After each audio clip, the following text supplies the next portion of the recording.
Each week, the Bible as Literature podcast brings you in-depth discussion of the biblical text in a format short enough for your morning commute, but long enough to be substantive, posing difficult questions meant to keep you engaged. If you value this work, please consider donating as little as 25 cents per episode. That's just $1 per month. To learn more, please visit patreon.com/Bible. That's patreon.com/Bible. Thank you.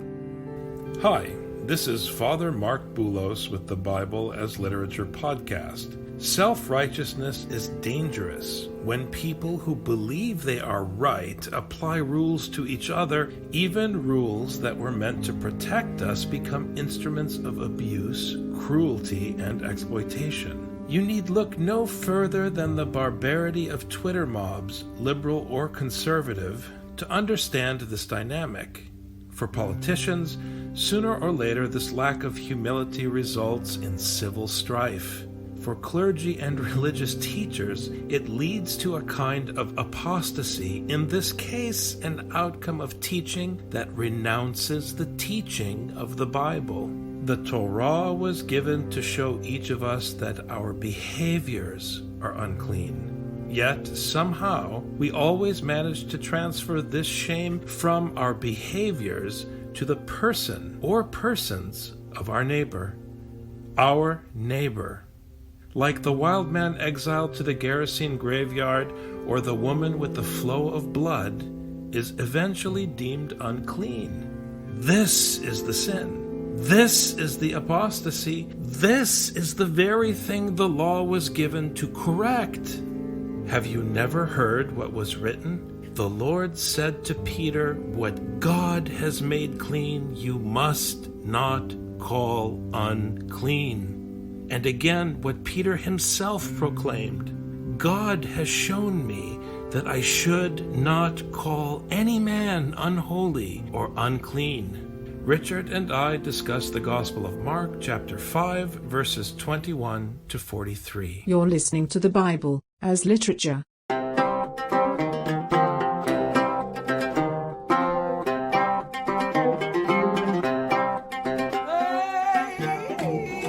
Hi, this is Father Mark Boulos. And this is Dr. Richard Benton. And you are listening to episode 159 of the Bible as Literature podcast. Haggai is not a book that comes up very often in discussion. This chapter in Mark is really Jesus coming up against the forces of uncleanness. And Haggai is a book that has a discussion about what happens when the clean and the unclean come into contact. The discussion in Haggai is if you have something clean and it touches something that's unclean, can the clean thing spread its cleanness to the unclean thing, or does the unclean thing spread its uncleanness to the clean thing?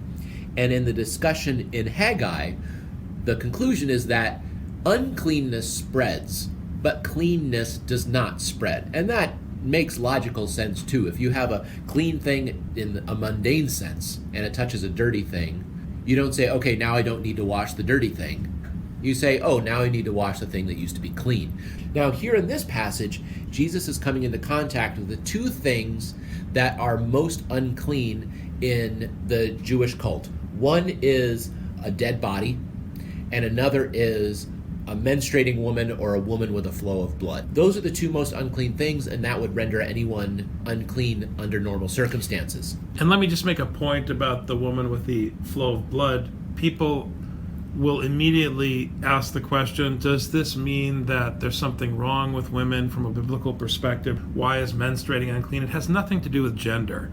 You have to remember that blood is sacred, that transgressing blood, which is the life that God gives to creatures on earth in Genesis, the dem, the blood, is something very problematic for the Torah. You cannot mess with God's gift of life.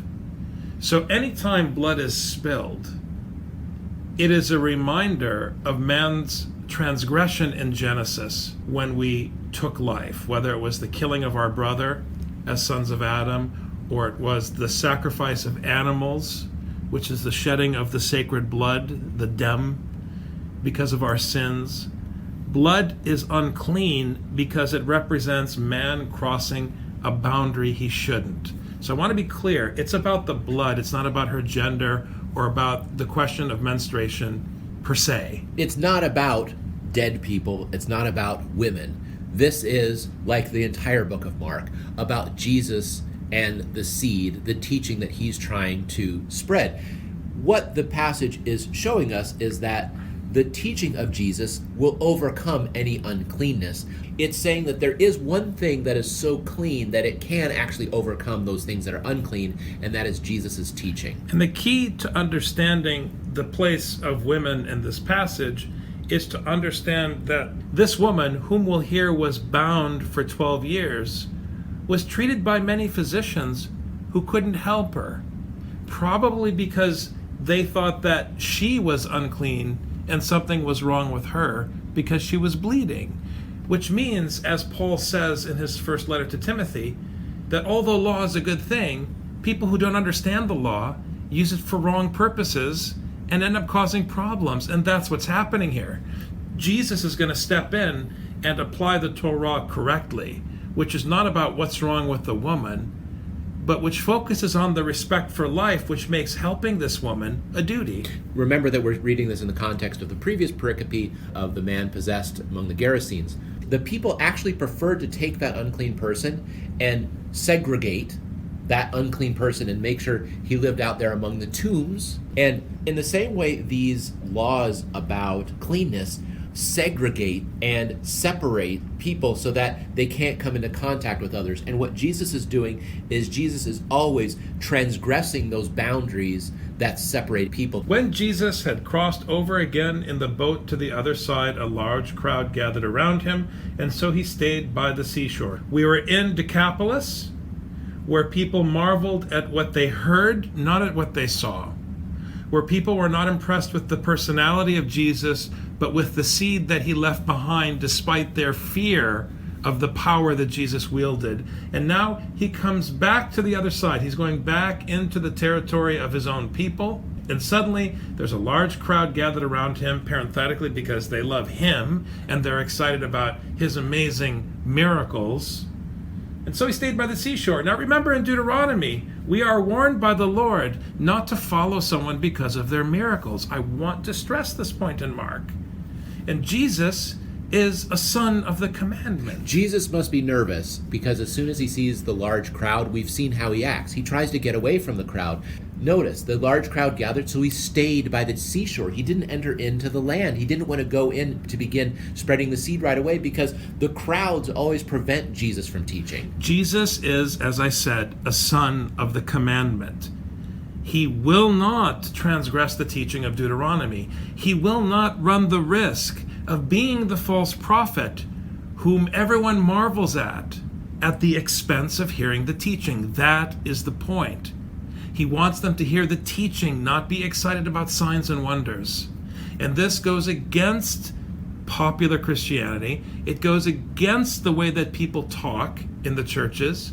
But as Paul says in 1 Timothy, I say again, Timothy has been entrusted with the biblical tradition. That is what is deposited with Timothy. And he is not to be carried away either by false teaching or by old wives' tales. This is what Paul says, meaning let's not sit around and talk about miracles and amazing events that feel good and inspire. Because if we do that, we run the risk of people not paying attention to that which I am entrusting to you, which is the teaching that Jesus is sowing in the Gospel of Mark. One of the synagogue officials named Jairus came up and on seeing him fell at his feet and implored him earnestly, saying, "My little daughter is at the point of death. Please come and lay your hands on her so that she will get well and live." And this is what Jesus keeps seeing. People want to come to him and they want him to heal. But there's something important here about the symbol of this particular problem. His daughter is at the point of death, and God's instruction about blood and the sacredness of blood in the Torah and life, it's linked to life being God's domain, not man's domain, has something to do with the specifics about what Jairus is asking of Jesus.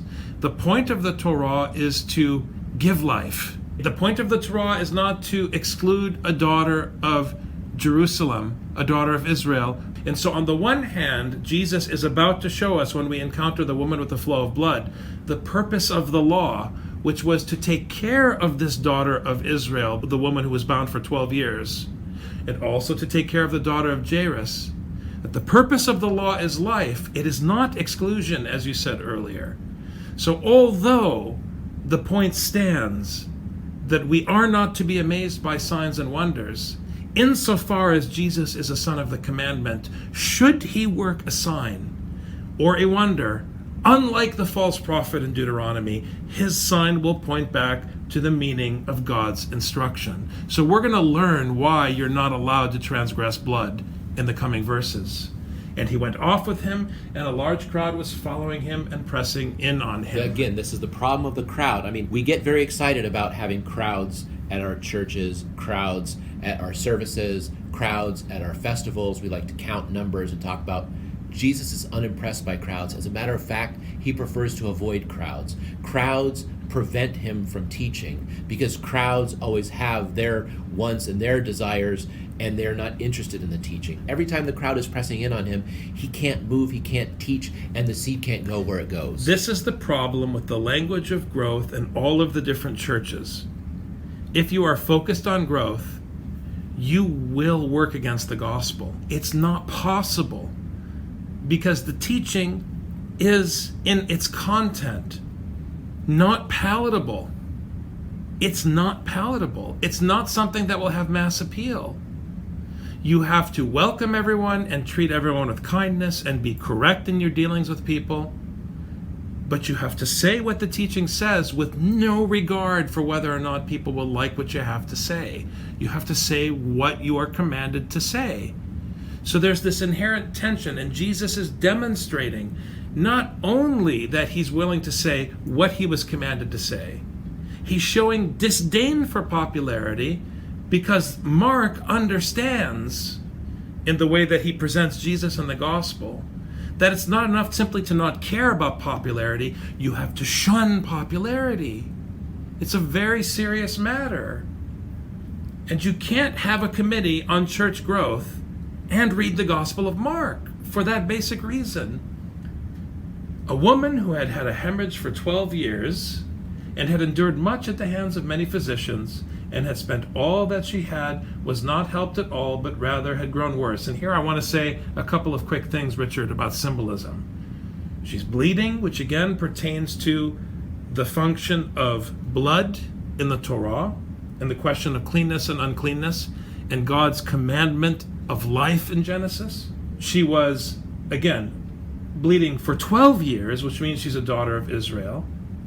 She had endured much at the hands of many physicians, which means that lots of people tried to help her, lots of teachers, and they couldn't because they don't understand the law or the prophets. In the ancient world, philosophers and physicians were not separate from each other. I mean, remember, Aristotle did a lot of his work in anatomy. So understand, when we say physicians, it's not a stretch to say that these are teachers and philosophers, because they would all have their philosophical framework they're working from. That continues the theme of 1 Timothy, ironically.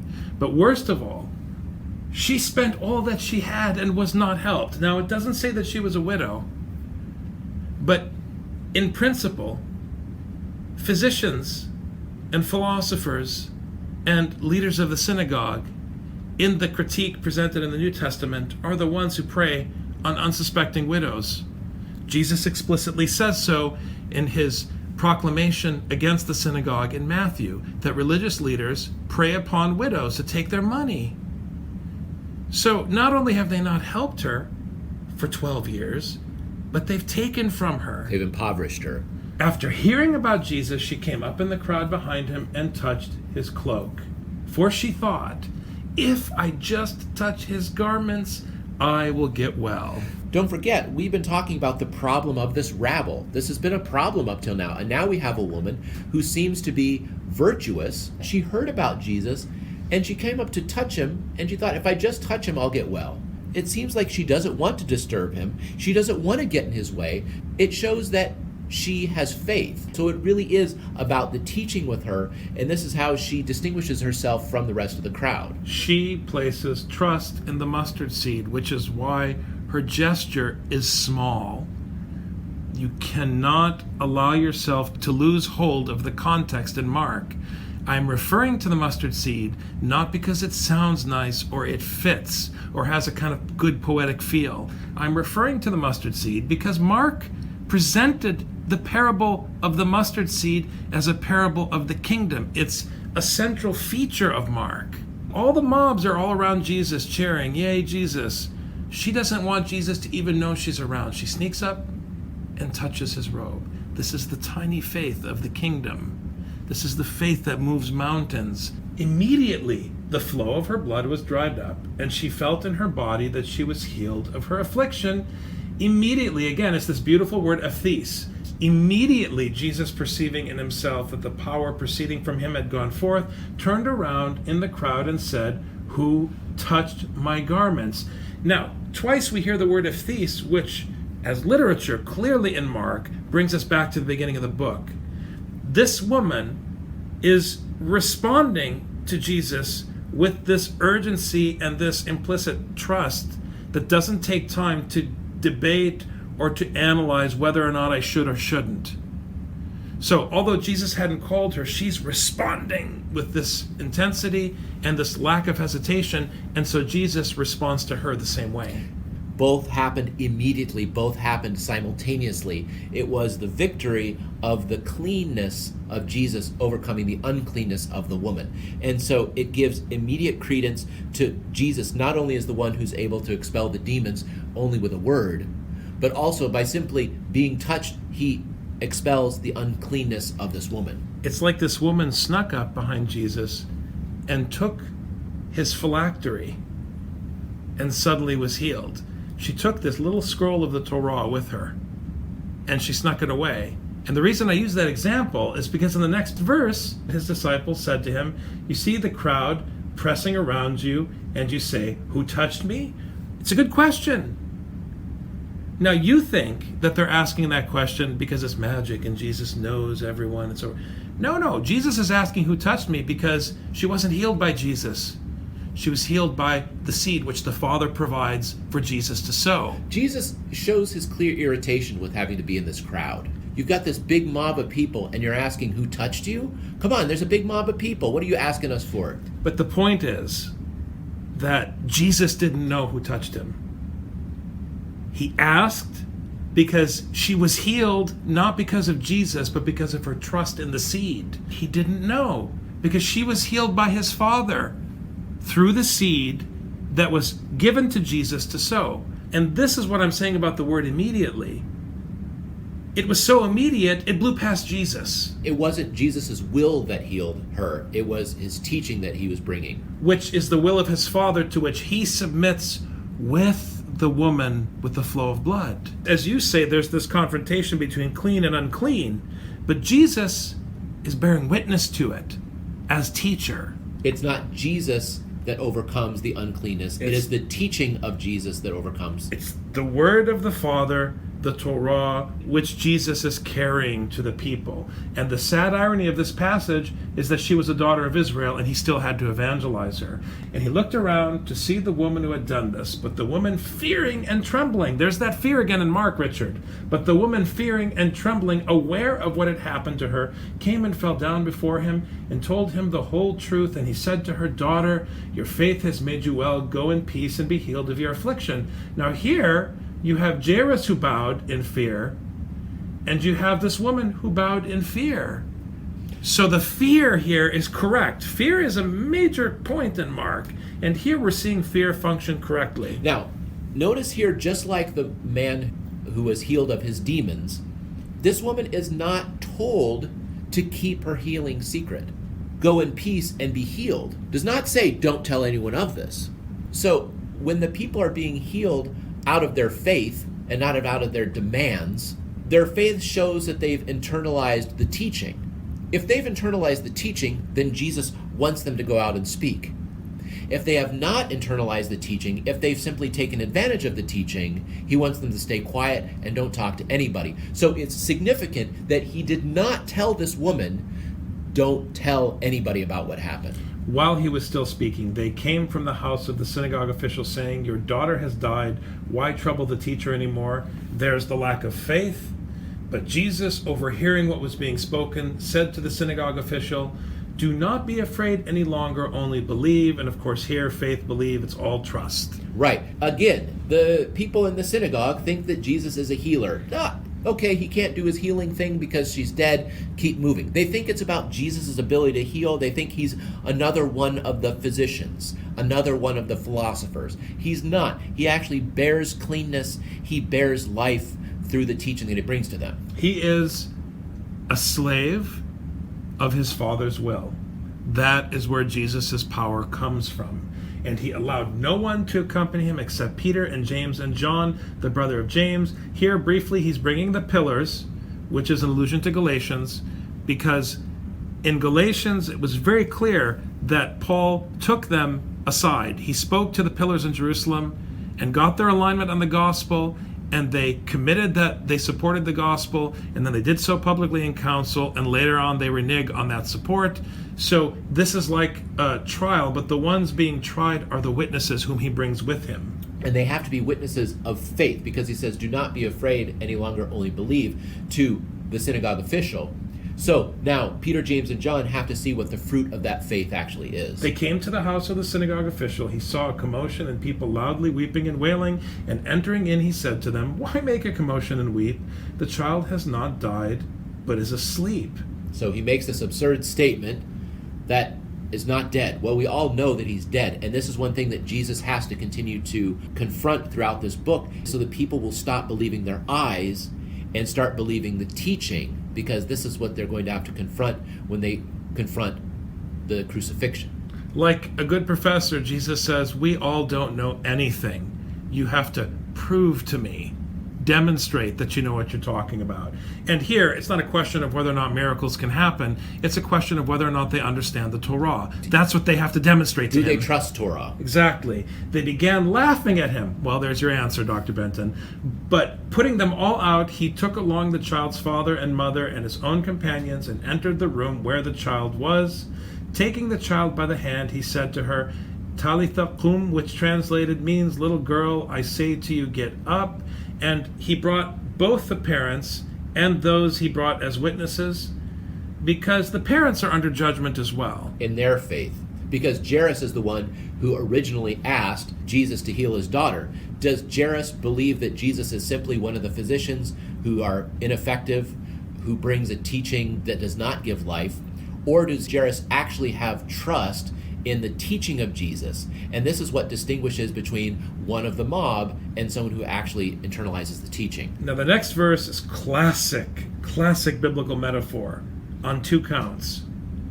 And then you add the word ephes, which rounds out the whole passage. Immediately, ephes, the girl got up and began to walk, for she was 12 years old. So, it's immediate. She answers the command of Jesus to stand up. She begins to walk, which is to walk according to the precepts of God's instruction. And why? Because she was 12 years old, because she's a daughter of Israel, just like the woman who was bleeding. Interestingly, she was born at the same time that the other woman started experiencing her flow of blood. So while everybody was arguing whether or not this passage has an issue with menstruation, Jesus set free two daughters of Israel to walk and to preach and to live according to God's instruction. And just to complete the verse, and immediately they were completely astounded. Now, here, it's not so clear if being astounded is good, which is confirmed in the subsequent verse. Yeah, because we know that Jairus is the one who wanted this Jesus to come as a healer, but the jury's still out on whether he has faith in the teaching or not. And so once the jury is out on whether one understands the teaching or not, then Jesus has to deal with them differently. And he gave them strict orders that no one should know about this, and he said that something should be given her to eat. Couple of points here. He doesn't want the word going out because he doesn't want the crowds getting excited about him. He wants them to be committed to the teaching, to fear the teaching, to submit to the teaching, and to trust in it. That's number one. Number two, again, it harkens back to Galatians because you have the witnesses. Paul spoke with them privately.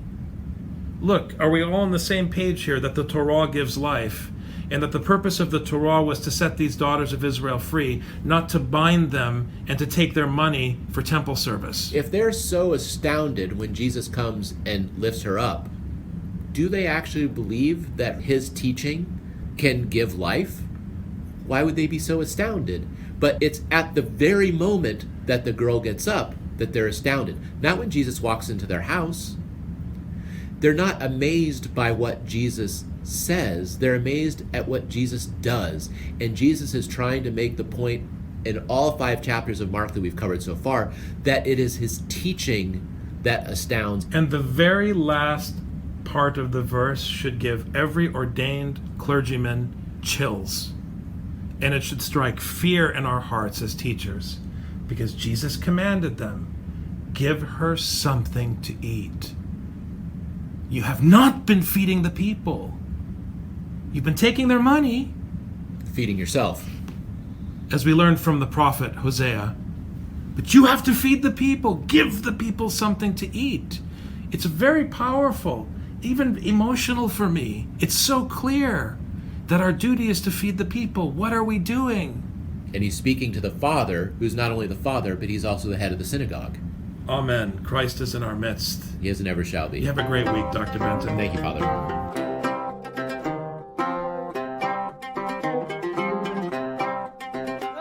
You've just heard the Bible as literature.